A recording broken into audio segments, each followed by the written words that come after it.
तो एक बड़ा मज़ाक़ खेज़ बयानिया है कि जी हम तो कोई फ़ैसला ही नहीं करते, हम तो बेख्तियार हैं और ये सारे फ़ैसले करते हैं। भाई वो वज़ीर आज़म था, वो बाख्तियार वज़ीर आज़म था, जो बाद में कहता है मेरे पास तो इख्तियार ही कोई नहीं था, फ़ैसला नहीं करता हूँ। वो इतना बाख्तियार वज़ीर आज़म था कि उस वक़्त तो वो कौम के जो आपका आर्मी चीफ़ है उसको कौम का बाप भी डिक्लेयर कर दिया था उन्होंने। ये काम तो इतना इख्तियार तो किसी वज़ीर आज़म के पास नहीं था आज तक 1947 से कि वो किसी आर्मी चीफ़ को कौम का बाप डिक्लेयर कर दे। हमें तो ये पता है कि कौम का एक ही बाप है, कायद-ए-आज़म मोहम्मद अली जिन्ना, वो अजीम शख्सियत जिसने ये मुल्क बनाया। हम तो उसको पढ़ के से आए थे, ये एक नया कौम का बाप लेके आगे थे, क्योंकि उनकी सियासत जो सी उस ये डिमांड करती थी। और जो उस वक़्त DGI थे जिनको उन्होंने अपनी सियासत के लिए इस्तेमाल किया, आप ये इदारे पे नहीं लगा सकते, ये शख्सियात का खेल था। इख्तियार ना होने का बयानिया मुज़ाहिका खेज़ है। वो बाइख्तियार वज़ीर आज़म था जो बाद में कहता है मेरे पास फैसले का इख्तियार नहीं था। DGI SPR lieutenant general Ahmed Sharif Chaudhry की न्यूज़ कॉन्फ्रेंस, कहा वो इतना बाइख्तियार था, उसने उस वक्त के आर्मी चीफ को कौम का बाप डिक्लेयर कर दिया था। इतना इख्तियार किसी वज़ीर आज़म के पास नहीं था। हमें तो ये पता है कि कौम का एक ही बाप है, कायद-ए-आज़म मोहम्मद अली जिन्ना। वो शख्स कौम का एक नया बाप लेकर आ गया था क्योंकि उनकी सियासत उस वक्त ये डिमांड करती थी।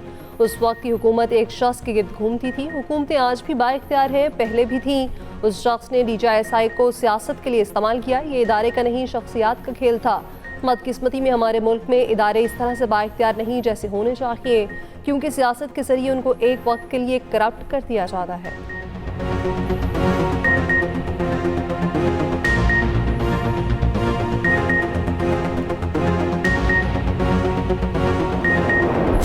असेंबली में बैठ के झूठा बयानिया बनाते हैं। जहां 3800 दहशतगर्दी के वाकयात हुए, 80% of these terrorist incidents happened in KPK।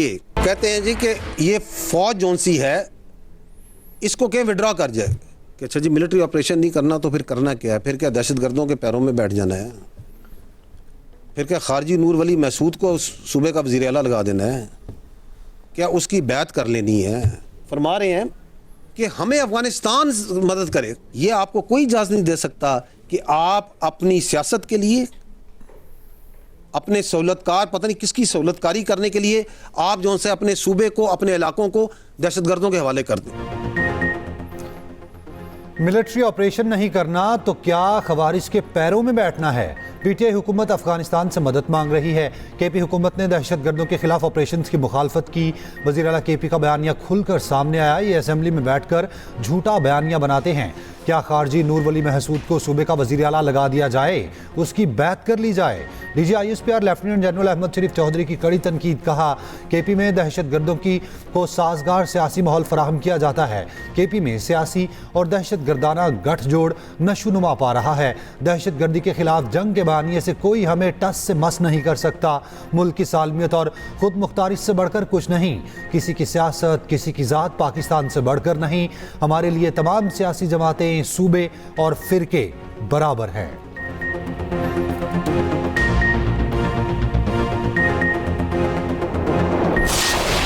हक में जब इन हिंदुस्तान का मुंह काला किया जाता है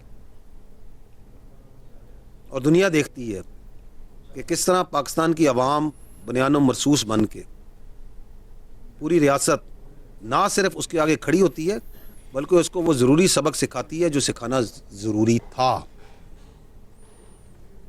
तो how then the effort is immediately put into by the Indians into the non state actors, that is their proxies फितना हिंदुस्तान और फितना खवारिज।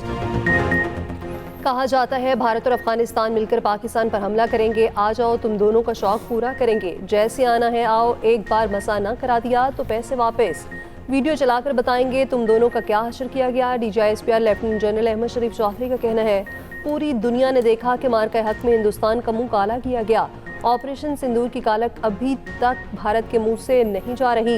हिंदुस्तान ने नाम निहाद सिंदूर ऑपरेशन में भी बच्चों और खातून को निशाना बनाया। भारत ने मार्का हक के बाद दहशतगर्दी को खूब हवा दी।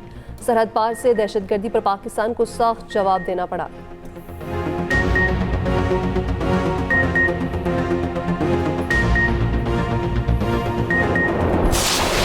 ये जो दहशतगर्द हैं ये ख्वारिज हैं, इनका दीन इस्लाम से कोई ताल्लुक़ नहीं है। ये फितना और हिंदुस्तान है, इनका पाकिस्तान से या बलोचियत से कोई ताल्लुक़ नहीं है। So this is the clarity. इस साल 2025 में जो पाकिस्तान दहशतगर्दी और बिलखसूस अफ़गानिस्तान जो कि दहशतगर्दी का एक बेस ऑफ ऑपरेशन बना हुआ है इस पूरे खत्ते में, उसके बारे में जो बातचीत करता था, जो बयानिया बनाता था, इसको आपने देखा कि किस तरह दुनिया ने भी उस बयानिए को एक्सेप्ट किया, एक्नॉलेज किया। सियासी और अस्करी क़यादत एक पेज पर हैं। ये है रियासत का बयानिया। दहशतगर्दी के खिलाफ जंग बज़ोर ताकत जीतेंगे। अफगानिस्तान खिते में दहशतगर्दों की आमाजगाह, दहशतगर्दों का एक बाप अफगान तालिबान है। अफगानिस्तान को भारत का पैसा और सरपरस्ती हासिल है। अफगान तालिबान, खवारिज और हिंदुस्तान का गठजोड़ 2025 में खुलकर सामने आया। भारत, अफगान तालिबान और खवारिज का गठजोड़ खिते के अमन के लिए नुकसानदेह है।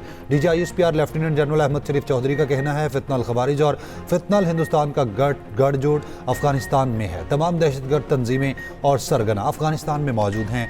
दहशतगर्द कमांडर अफगानिस्तान से पाकिस्तान में कार्रवाइयों की हिदायत देते रहे। अफगानिस्तान में जंगी मईशत चल रही है।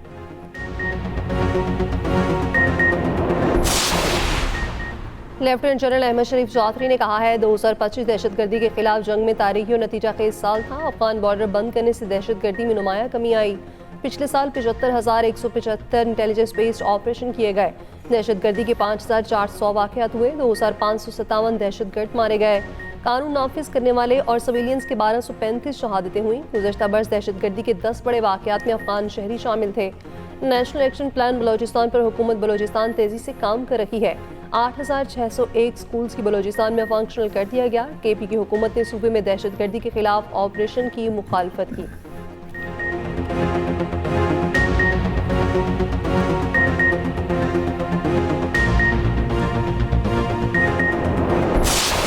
DGISPR ने आज प्रेस कॉन्फ्रेंस की है। मेरे ख्याल इतनी कॉम्प्रिहेंसिव है और साथ भरपूर है एविडेंस के साथ जो KP की हुकूमत है बता देते हैं और अपनी हुकूमत में रहने के लिए, अपने हलकों में रहने के लिए, अपनी सियासी जो सफ़र है उसको कंटिन्यू रखने के लिए। मेरा जेल में मुझे हर्निया की तकलीफ़ होगी। मेरा जिना हॉस्पिटल में ऑपरेशन था।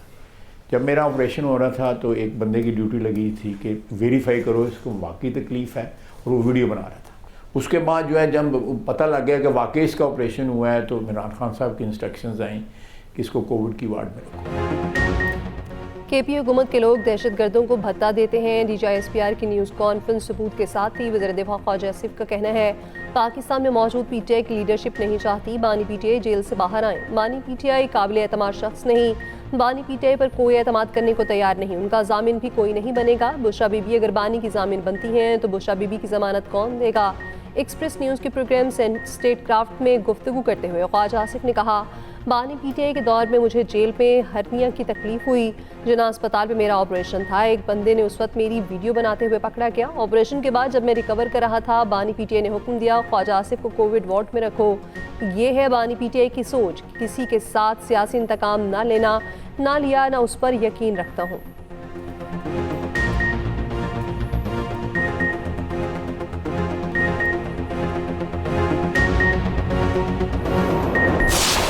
साहब से जब मुलाकात होगी वो जो बात करेंगे वही बात हतमी होगी। उसके अलावा हर चीज़ जो है वो चमकोई है। फैसले हमारे पास हैं इमरान खान से मिलने के। हमारा रास्ता यहाँ रियासत रोकती है, जबर यहाँ रियासत करती है। अगर सिंध में ऐसा नहीं होगा तो ये आइन और कानून की थोड़ी सी पासदारी होगी, कोई बहुत बड़ा एहसान नहीं होगा।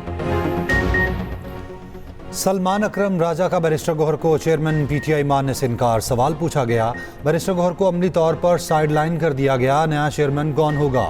सलमान अकरम राजा ने जवाब दिया, पार्टी चेयरमैन सिर्फ बानी PTI हैं और कोई नहीं।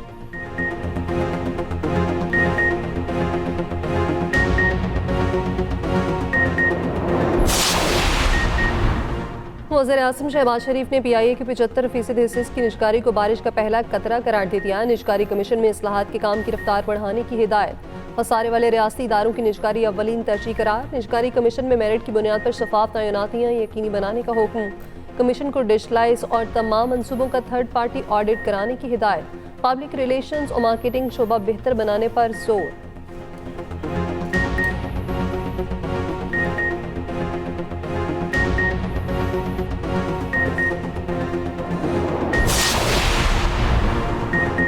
पूरा साल गैस महंगी नहीं होगी। वज़ीर पेट्रोलियम अली परवेज़ मलिक की कायमा कमेटी पेट्रोलियम इजलास में ब्रीफिंग। कहा, वज़ीर आज़म की हिदायत पर रवां साल गैस की कीमत बरकरार रहेगी। अगर गर्दिशी कर्ज बढ़ रहा है तो गैस की कीमत बढ़ाना पड़ती।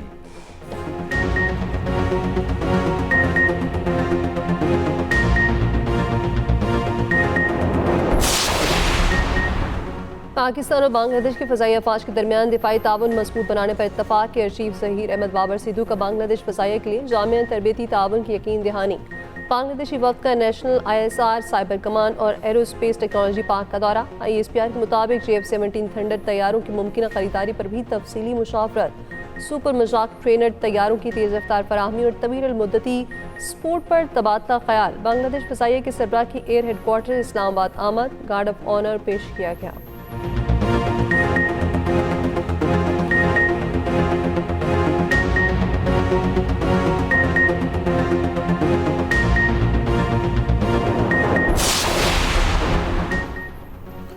मुस्तफिजुर रहमान समेत 8 बांग्लादेशी क्रिकेटर्स PSL खेलने के ख्वाहां। IPL से निकाले गए मुस्तफिजुर रहमान PSL में रजिस्टर्ड। ज़राए के मुताबिक PSL रजिस्ट्रेशन में बांग्लादेश के क्रिकेटर्स की तादाद में इजाफा। रजिस्ट्रेशन कराने वालों में मुस्तफिजुर रहमान और शकीबुल हसन शामिल। तौहीद, तस्कीन अहमद, रिशाद हुसैन भी फहरिस्त का हिस्सा। तंजीदुल हसन, महमूदुल्लाह रियाज, हसन मोहम्मद की भी रजिस्ट्रेशन।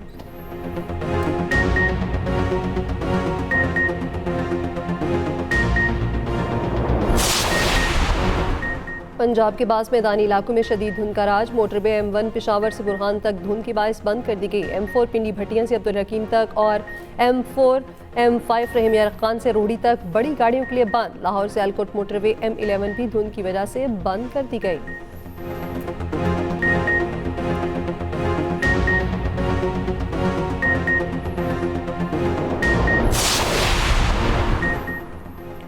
अमरीकी सदर ट्रंप का वेनेजुएला का तेल अपने पास रखने का ऐलान। कहा, इराक और वेनेजुएला के मामले में फ़र्क ये है कि तेल अपने पास नहीं रखा, हम वेनेजुएला का तेल अपने पास रखेंगे। मादुरो की गिरफ्तारी का ऑपरेशन सिर्फ हमारी फ़ौज ही अंजाम दे सकती थी। डेमोक्रेट्स की तनकीद महज मुनाफ़कत है। मादुरो एक पुरतशद्दुद शख्स हैं। वो कभी कभार मेरा डांस भी नकल करने की कोशिश करता था। मेरी पॉलिसी दुरुस्त, मुखालिफिन की ख़राब है।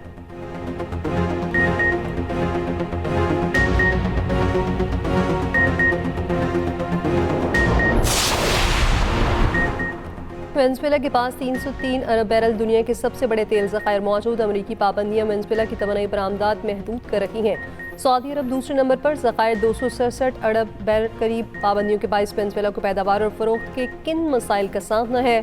ख़ुसूसी रिपोर्ट AC बुलेटिन का हिस्सा।